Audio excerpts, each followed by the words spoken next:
A forgotten classic that went on to inspire much more successful copycats? Or just a run-of-the-mill flick that gets a lot of that attributed to it? Let's take a look.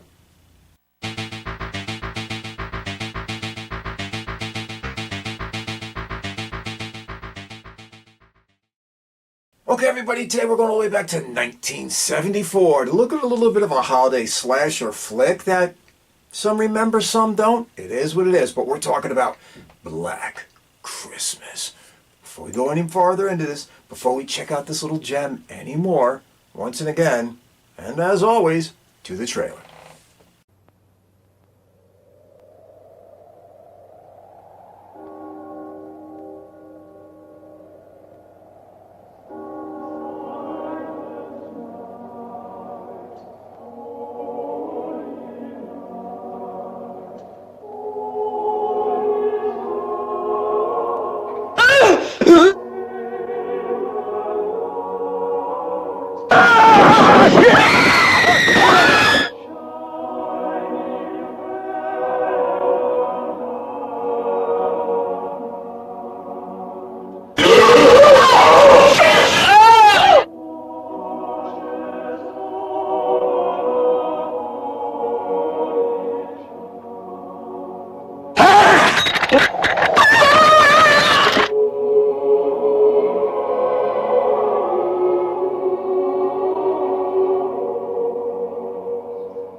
A high school girl's been murdered. Mr. Harrison's daughter is missing. And now at the house where she lives, the other girls are getting obscene phone calls. Yeah, what I've done is I've tapped this phone so that when it rings, it'll ring at the station house, too. There was a little girl murdered over in the park tonight. Yes, I heard.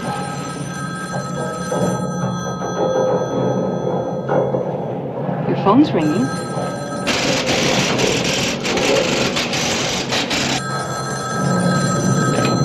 Hello? Hey, Mommy. There's the baby. Baby, all right, Mommy. Just Hello? Who's there? I know you're there, now, Spirit! You answer me, Spirit! Mommy. Come here! Where's Agnes? You won't. What are you doing? This is Graham. It's group 140, terminal 55.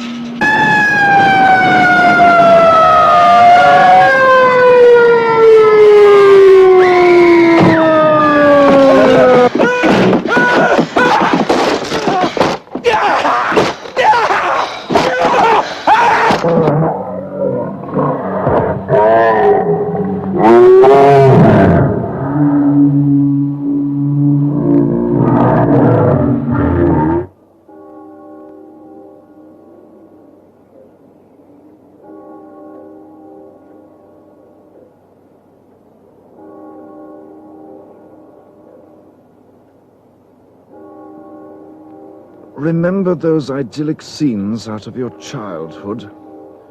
Crisp winter nights, star bright, sleigh bells, crackling Yule logs, candlelight glistening off of shimmering Christmas trees, chestnuts roasting over open fires, carolers beneath snow-covered window ledges.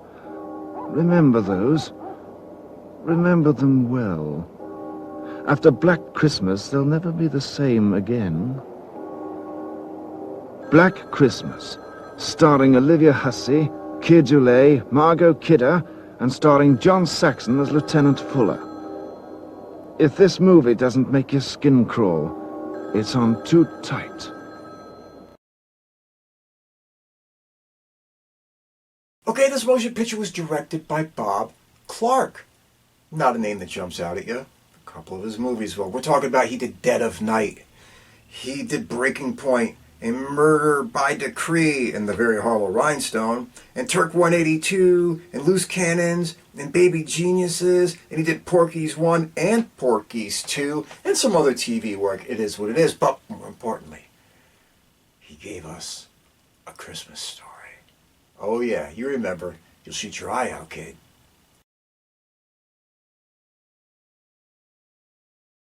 Okay, playing Jess, Olivia Hussey.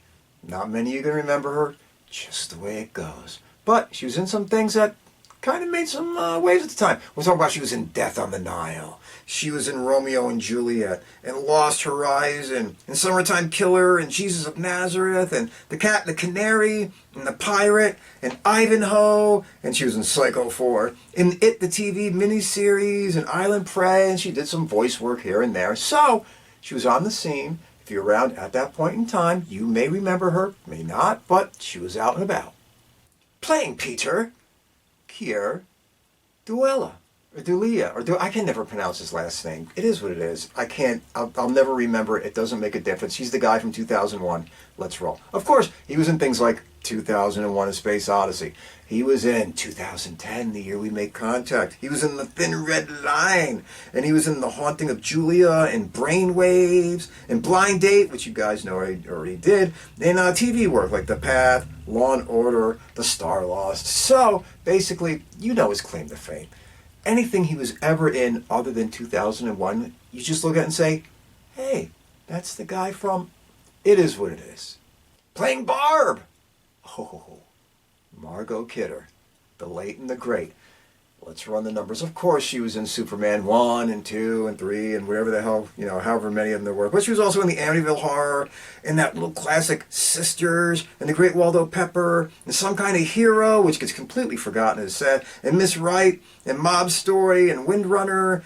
And on TV, she was on Smallville and Brothers and Sisters and Shell Game, and she did some voice work. You know what I mean? So for me, she'll always be Amityville Horror and Superman, but she did some other things, some things worth looking at, just the way it goes. Playing Lieutenant Fuller, the one, the only, John Saxon. Let's roll the numbers. Of course, he was in Enter the Dragon. And he was in other things like The Evil Eye and Queen of Blood and Death of a Gunfighter and Mitchell and Moonshine County Express and The Bees and The Electric Horseman and Blood Beach and Battle Beyond the Stars and Prisoners of the Lost Universe. And, of course, A Nightmare on Elm Street. And he also popped up on every TV show known to man. I'm not even going to try to list them because think of a TV show and sooner or later he came through it. John Saxon, B-movie mid-level royalty, for Christ's sake. Just the way it goes. And also there's some other faces in this thing that will pop up where you're like, I know her, I know him. They're just familiar ones. We're talking about like Andrea Martin, who was in My Big Fat Greek Wedding, and of course she was on SCTV for years, and we all loved that show for the love of God. And Douglas McGrath, shit. Porky's, Pale Rider, Gauntlet, come on, Eastwood loved that dude. And Art Hindle, yo, he was in Porky's too, actually, and The Octagon, and Invasion of the Body Snatchers, and the caller was actually Nick Mancuso, Nightwing, Death Ship, Rapid Fire with Brandon Lee. So, there's people in this thing, there's faces in this thing, and voices, that are like, holy shit, him, her, can't knock that.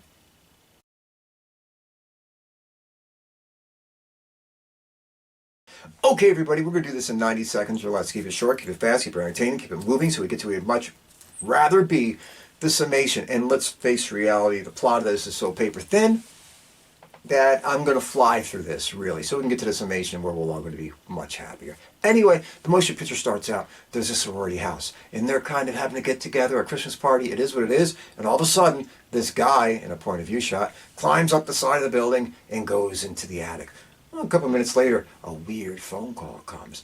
This guy calls them up, apparently in the past too, because the girls go, oh, it's him, it's him, it's him, it's him, it's him, whatever. And they sit there and they say, we know this guy is the moaner. And before you know it, he does his thing. He says some crazy ass dirty fucking shit to these girls. I mean, it's like ridiculous and over the top. And before you know it, One Margot kidder ain't playing no game. She gets on the phone with him, she insults him, she says some shit to him. Anyway, the movie's off and running. Soon thereafter, this one girl, Clare, she goes up to her room to take off and pack and leave and whatever's going on. And before you know it, somebody's in her closet. She goes to investigate, quite stupidly as is done in these motion pictures, and she gets a bag over her head and she gets killed. Just the way it goes. But before you know it, the next day, everybody's like, where did Clare go? What's going on? Her dad was supposed to meet her at the park or some shit, I don't know where, and she doesn't show up. He goes to the girls are talking to him, they're like, we need to go to the cops. Something ain't right. And they also bump into her boyfriend, and he's like, I don't know what's going on. Anyway, there's a whole bunch of people looking for this chick, just the way it goes. Cut forward a little bit into this motion picture again, you have their house mother, Mrs. McGrath, I think her name was, and she winds up hearing something, so she goes looking into the attic, where, by the way, Claire's body is blatantly in the front window so everybody could see it through the entire goddamn movie, but none of the cops know, nobody ever looks up there, is what it is, except for Mrs. McGrath, who quite quickly meets her untimely demise. Before you know it, the police get involved, all the sorority girls get involved, they're doing searches in the park trying to find out what might have happened to Clare. Well, they find a different girl who's been murdered and is dead, and that's a whole thing, that's a whole other situation in and among itself, but you got that going on too. And as the backstory, in the middle of all this, Olivia Hussey, Barb, has a boyfriend, Peter, 2001 guy, and they are having a falling out, some fighting going on, because she's pregnant. Oh, yes she is. And she doesn't want to have the baby. Oh, no she don't. But he is saying, hey, that's my baby and I want it. So of course you have this conflict taking place. And it's really just to set you up to think, the killer is going to be Peter. Because he starts acting a little bit on the violent side. He starts doing some irrational things. He starts breaking under the pressure of his school. He starts breaking under the pressure of this relationship. He starts smashing things, and he starts going from A to Z, back and forth, angry to nice to angry, within 3 seconds, and you're like, this guy has got to be the killer. Is Peter the killer? Well, I'm not going to tell you. Is Peter going to save her from the killer? Well, I'm not going to tell you. The only thing I'm going to tell you is that this guy keeps calling, where she keeps happening, more girls keep dying, including, unfortunately, our little Lois Lane. And the story marches on. You have cops trying to interject themselves, but they're almost like the Keystone Cops, by and large. It is what it is. You get the idea. I mean, how can I even make this sound any better than what I just did? It's one of those movies.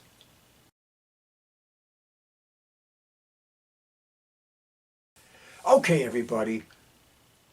Does Black Christmas work? Yeah, Black Christmas works, more or less. It's not great, but it's not bad. If you keep your expectations at mid-level, you're going to be mid-level entertained. So it's worth a look. It's worth a dive into.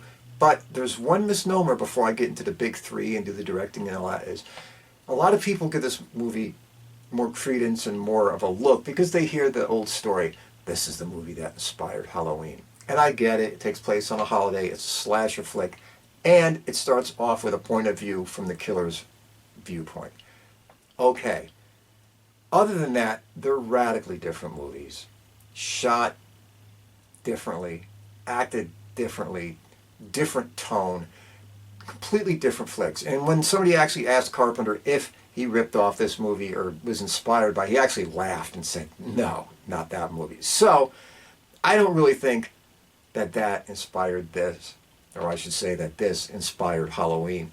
But it kind of gets attributed to that, so people go looking for this thing, and then they get there and they're kind of like, oh, I kind of, whatever.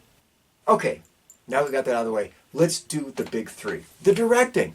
Actually, the directing is kind of weird. There's some parts of it that are actually beautiful. You can actually see the connection right to A Christmas Story. The cinematography and the shots lined up sometimes are just gorgeous in this motion picture. They truly are. The lighting with the Christmas red bulbs being used to fume out the scene and make everything look such just beautiful is really good. And there's shots that are really nice. But there's also scenes in this motion picture where you're like, this just doesn't look right. It doesn't look like it belongs in this motion picture. And usually those scenes are about Mrs. McGrath, the house mother.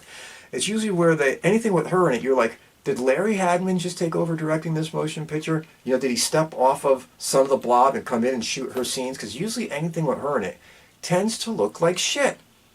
I don't know why. I don't know what the thing was. Maybe it's just the tone of the movie, and we'll get into that, switches so much whenever she's in it that it just feels awkward. But it doesn't look like the same thing. So It is what it is. The directing is 90% really good. That's not bad for a movie like this. The writing, come on.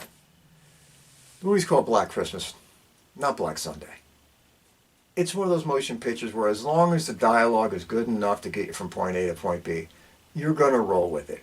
And it does that. Is it genius writing? No. Most of the dialogue goes to Margot Kidder being a snarky asshole and berating everybody around her in a drunken stupor. And some of the writing, I guess, by the caller is just insanely vulgar. But it is what it is. You're not going to remember any great dialogue from this flick. The acting? Actually, surprisingly well done. I'm not saying all of it.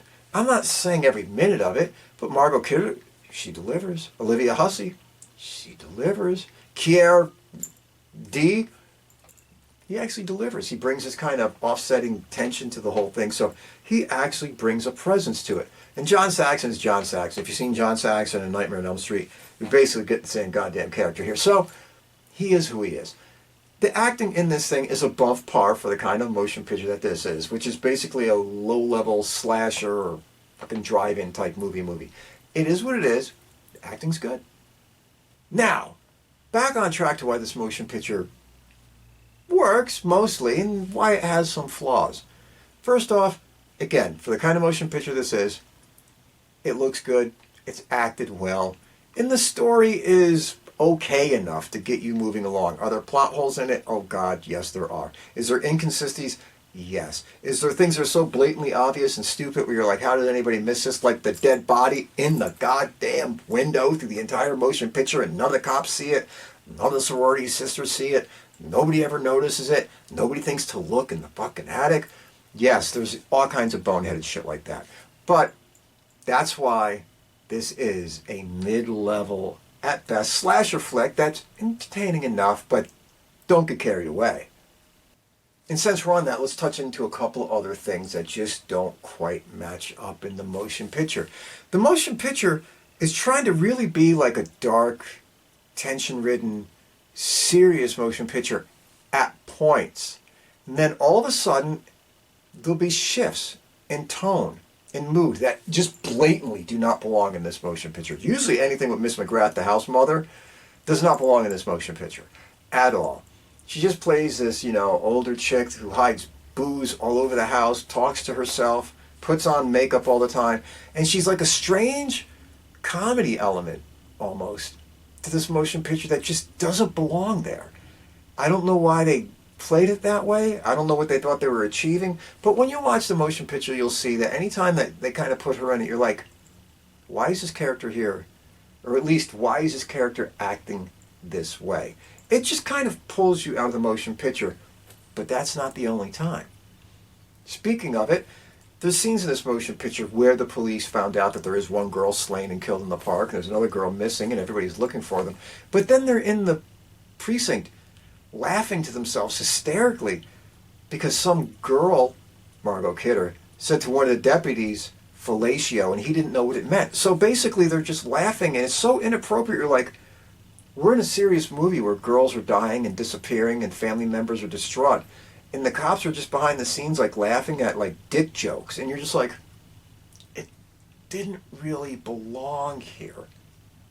And even little scenes like when the girls are all in the house and like some of the people on neighborhood patrol stop by and the girls, instead of being terrified, they're kind of giggling about, oh, these guys are goofs, like that, as there's dead bodies and girls disappearing around. Again, the movie, because it didn't know how to stick to what it was supposed to be, a slasher, high tension, high level thing. Yes, you can put dark humor in something like that, but usually that's like a one-liner. Usually that's like something you just see and somebody makes a snarky comment about.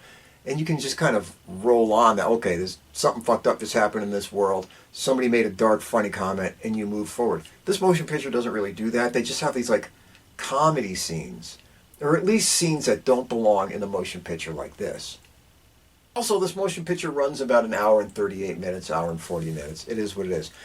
I really think that if they cut out some of that shit, you could have had a solid 90 minutes that worked much better and was much more effective. There's times in this motion picture where it feels like, for a movie that isn't really that long, where it kind of slows down at a couple points. It never drags. It never bottoms out.